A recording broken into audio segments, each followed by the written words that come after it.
Hey everyone, we are here today on whatever social platform you're watching this, maybe YouTube, maybe Twitter, maybe Instagram, could be anywhere, but I posted on Twitter the other day, or X as the kids call it these days, and just said, hey, I want to get on camera in our new studio, answer some business questions. What do you have? Lily and Lacey put them together, and we're going to answer some of them live on camera. Lily is our summer intern. She is going to be a senior at USD and graduates next May. So Lily's going to turn some of these into clips later. So we thought it would be fun to have her answer some of the questions, ask some of the questions, and then I would answer them. We're doing 3 parts. This is going to be the first video of 3 that we're doing today. But we're going to start off with some kind of marketing, email marketing, digital advertising type questions, and hopefully you guys enjoy them. Awesome. Good intro. You're Lily, excuse me. What's the first question? Okay, so the first question that someone asked is, when you start a new Beehive list, what is your roadmap or best practice? Yeah, so Beehive is a popular email service provider. We use it at MarketBeat. A lot of people use it these days. Beehive out of the box does a lot of stuff for you, but there are a couple things that it doesn't do that you really need to set up. One of those are your segments, and these are kind of the groups of your subscribers that you email. You don't want to email all of your subscribers because that includes maybe people that haven't opened messages in a year. And you typically don't want to email those people. So you want to set up a daily segment. Those are your people that you're going to email every day. That's typically people that have opened in the last 30 days, clicked in the last 60 days, or maybe been added to your list in the last 15 to 30 days. And then a weekly segment that's a little bit broader. That's typically maybe like a 90-day opener number, 90-day clicker number. It's a little bit less active people, but still maybe are worth emailing once a week. I would say another thing to really look at when you get Beehive up and going is their ad network. They just launched programmatic ads where you can just have a spot in your email and they'll pick out which ad to run, and you can kind of make money on autopilot. That's pretty cool. And beyond that, like it is a pretty good plug-and-play platform. There's not a whole lot you need to do to get it going, other than to start adding some subscribers. Their website builder is getting better, so you can build out a nice website on Beehive. We just launched a list called stocknews.com on Beehive. You guys can go check that out and see how that works. So that's it. Great answer. The next question is, how would you get started with co-reg if there aren't many offers in your niche? Yeah, so what we're talking about is co-registration. Some people call it co-reg or co-reg, depending on whatever. Co-reg works really well in the financial space because there are financial specific co-registration networks. After offers and investing media solutions are the big 2. In other niches, you could still do it. The big network right now is called SparkLoop. There's another one called Tiburon.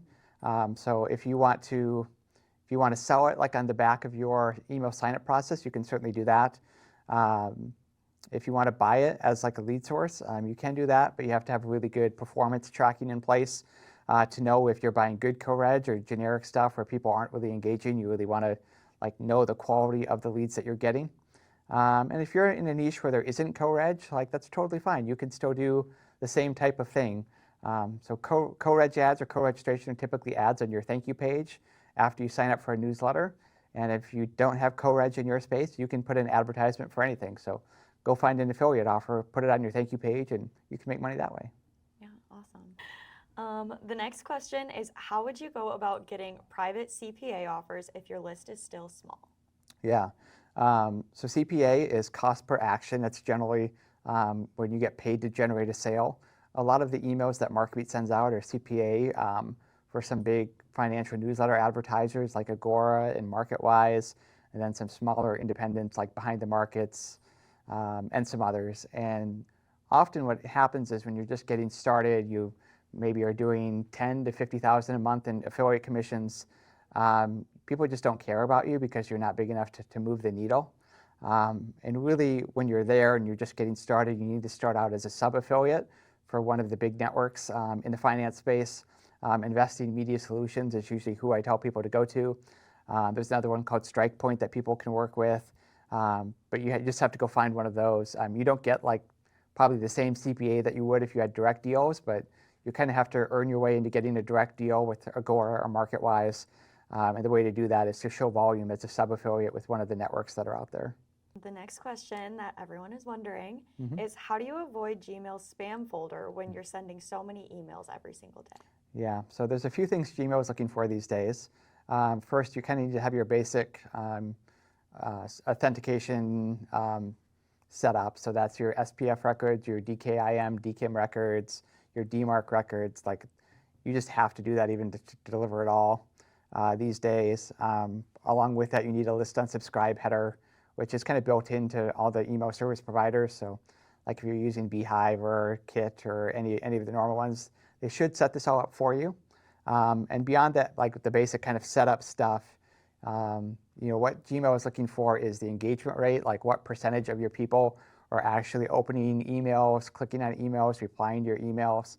So if you're not delivering to Gmail, you want to kind of cut back your windows. Maybe you don't send to 30-day openers, maybe you only send to 14-day openers. And then the other thing, they're looking for spam report rates. So you can set up Google Postmaster tools, and then it will tell you what your spam report rate is every day. You want to keep that below 0.1%, pretty much always. So if you can get people opening your email, clicking on your email, replying to your email, and not clicking the spam report button, that's what Gmail wants to see.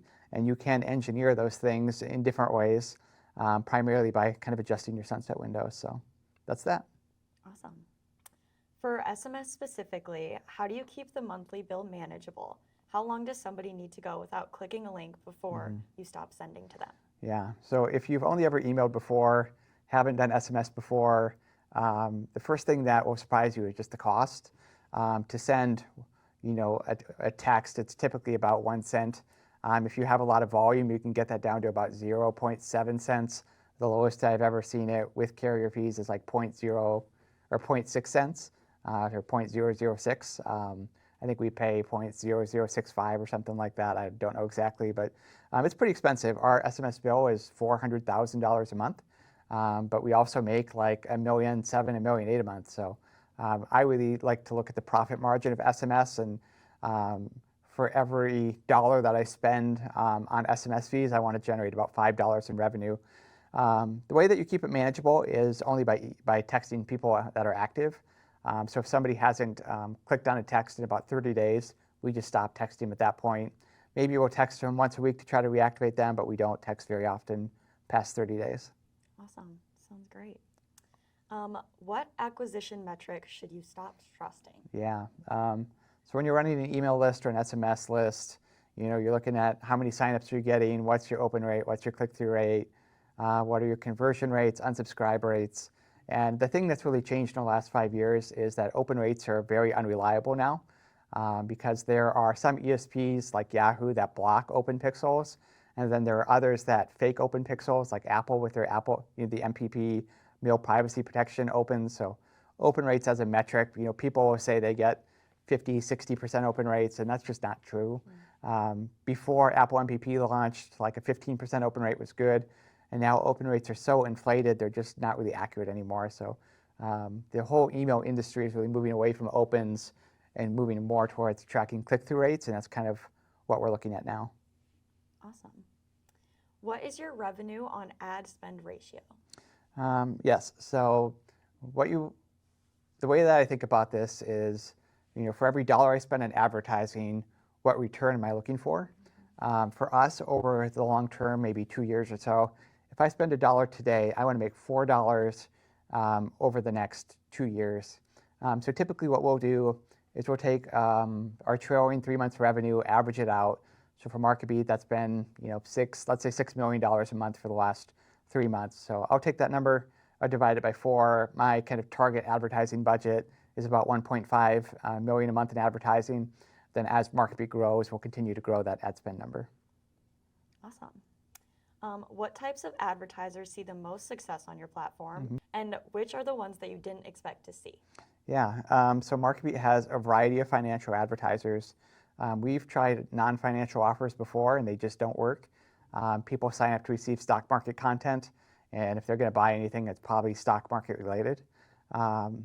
Maybe the thing that surprised me, there are like crowdfunding campaigns that will advertise to generate like additional transaction volume on their crowdfunding campaign.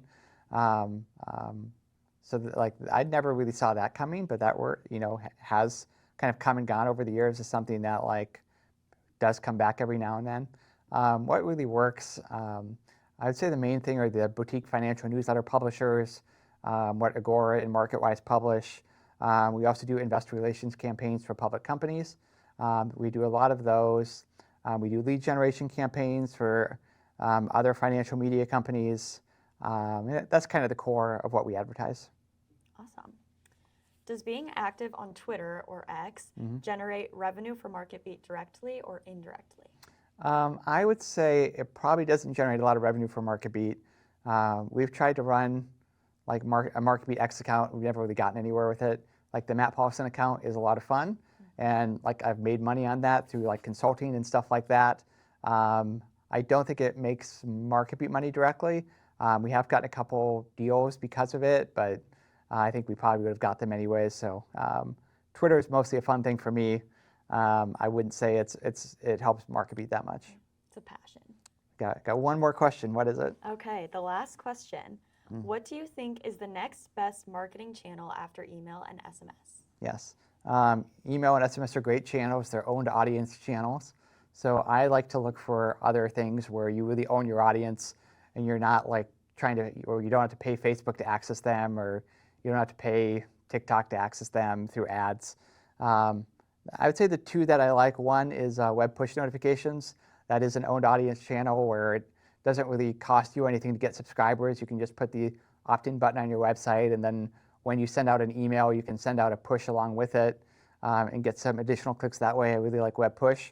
And then YouTube. I mean, if you want discoverability these days, when I was coming up in my business, like the thing was blogging. Now it's entirely YouTube. If you want to, if you want to build an audience, like you have to be on YouTube these days. Like that's where it's at.